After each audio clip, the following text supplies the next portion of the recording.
Are probiotics the next big thing in health and wellness, or is this just more clever marketing? Stay tuned.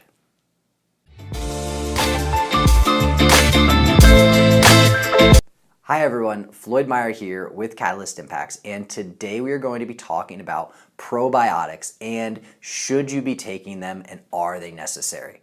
Now, probiotics used to only be found in health food stores, but now it's definitely hit the mainstream and you can find them basically everywhere. They're even in Walmart and basically any food or grocery store that you're going to. But with that, it's a good thing that we have access to this stuff now.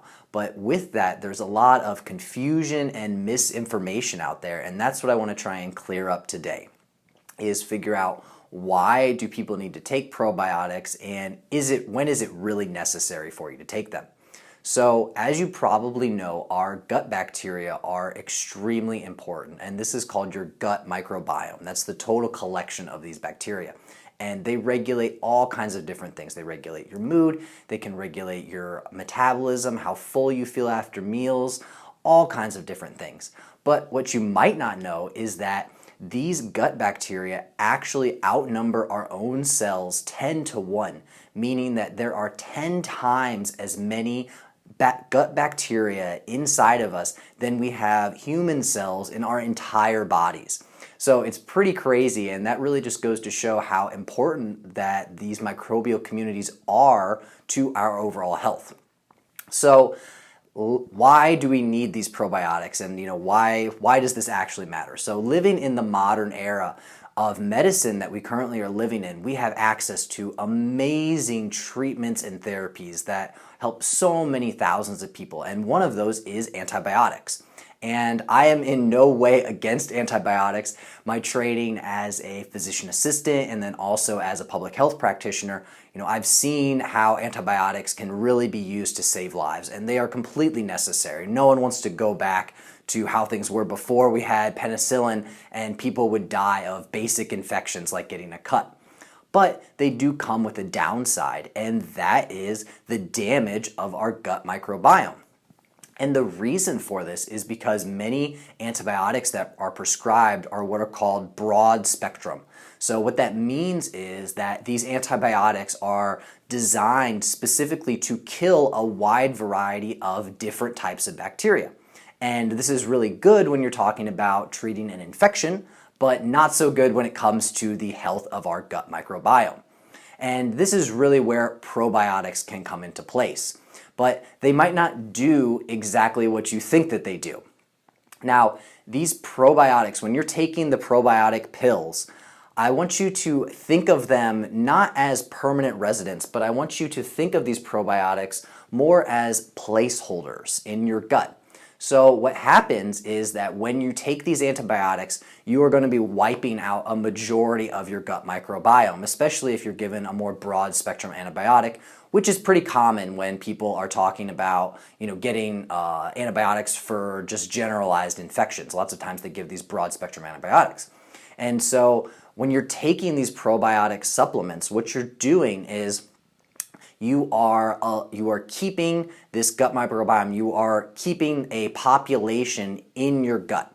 And so you're taking these pills, and those bacteria that are in the cells, they are then going to expand and they're going to grow inside of your gut, but they're not going to stay there forever. Eventually they're going to be eliminated. They're not going to attach to your gut lining and become permanent residents. But the goal is to keep a healthy population in your gut present so that a possibly pathogenic bacteria that may have some type of antibiotic resistance doesn't then have just a full open playing field. They can have access to all of the foods that you're eating, and then they become overpopulated and take over. And that's what happens when people get things like C. diff, which you may have heard of. So what happens when people get C. diff, which is fairly common when people get prescribed broad spectrum antibiotics for a variety of different diseases, that this single type, this Clostridium difficile, ends up surviving and it has some types of antibiotic resistance. And so it ends up surviving, and then there's no other bacteria there, so it has a full open playing field, and so it just starts to massively proliferate. And then all you have in your gut basically is these C. diff bacteria, and that ends up getting people extremely sick, extremely ill. And so then you have to treat that with more antibiotics, and it just becomes a very rapid cycle. And a lot of that could be prevented by taking probiotics. So let's go over an example to make this more clear. I want you guys to imagine, say I'm really sick, I have a bacterial pneumonia, so I've been coughing all the time and I'm getting sick, it's not getting better. So I go to my primary care, I see the doctors, I see the PAs, and they don't know exactly what type of bacteria that I have inside of my lungs, so they prescribe me this broad spectrum antibiotic. And so I'm prescribed it for somewhere between 7 and 10 days, that's pretty common. Now, I'm going to definitely, when I go get that antibiotic, I pick it up at CVS or wherever I'm going, I'm definitely going to pick up a probiotic if I don't have one already. And so I'm going to be taking my antibiotic, my medicine, I'm going to be taking it twice a day. So I'm going to take it at breakfast time, and then I'm going to take it at dinner time. And so what I would do then is I would take my antibiotic at breakfast time, and then I would take my probiotic at lunch. You don't want to take your probiotics and your antibiotics at the same time, because all that's going to happen is the antibiotic is going to kill pretty much all of the bacteria in the probiotic pill, and so it's just completely useless for you.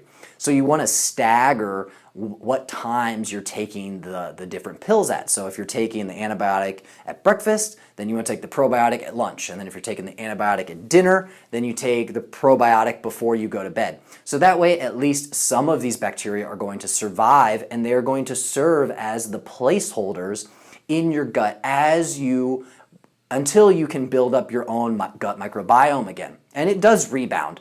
Some people say that it doesn't rebound. It definitely does. Your gut microbiome will recover after you stop taking the antibiotic. It just takes a little bit of time.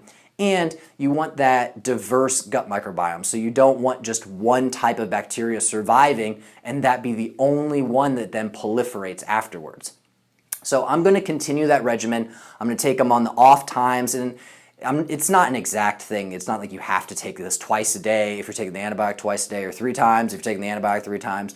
But you definitely want to be taking the probiotics at least daily and at a different time than you're taking your regularly scheduled antibiotic. And so that is going to allow you to keep those placeholders in there, keep whatever possibly pathogenic bacteria from proliferating, from growing, and that will keep you healthy in the long run. So I'm going to continue that regimen for those 7 to 10 days. Now I'm done taking my antibiotic, and I'm going to continue to take this probiotic supplement at least once a day for probably at least another week or so.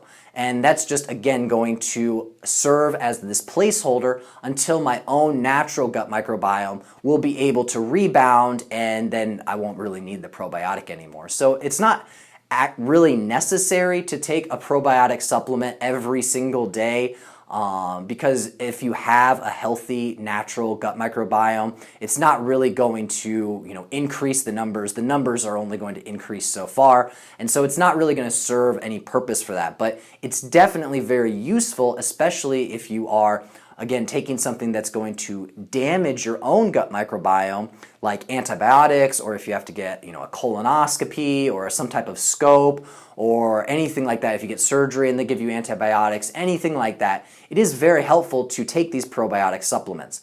Now, the whole time that I'm doing that, the main thing is that you have to continue to eat a diverse amount of fiber-rich foods. And that is going to be those prebiotics, the foods that your gut bacteria need to survive. And so I'm eating lots of fiber the whole time, especially afterwards, so that my gut microbiome will be able to rebound. It can't regrow and rebound and become a healthy, stable, diverse population if you're not feeding it at all. Otherwise, again, it starts to attack your own gut lining. That leads to things like leaky gut and more chronic diseases later on.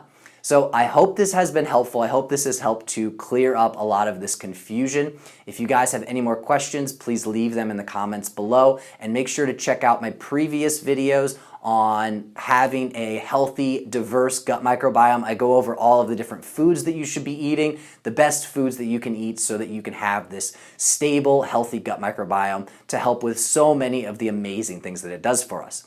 So make sure you guys subscribe for more great content. Click that button down there. And again, this is Floyd Meyer with Catalyst Impacts signing off.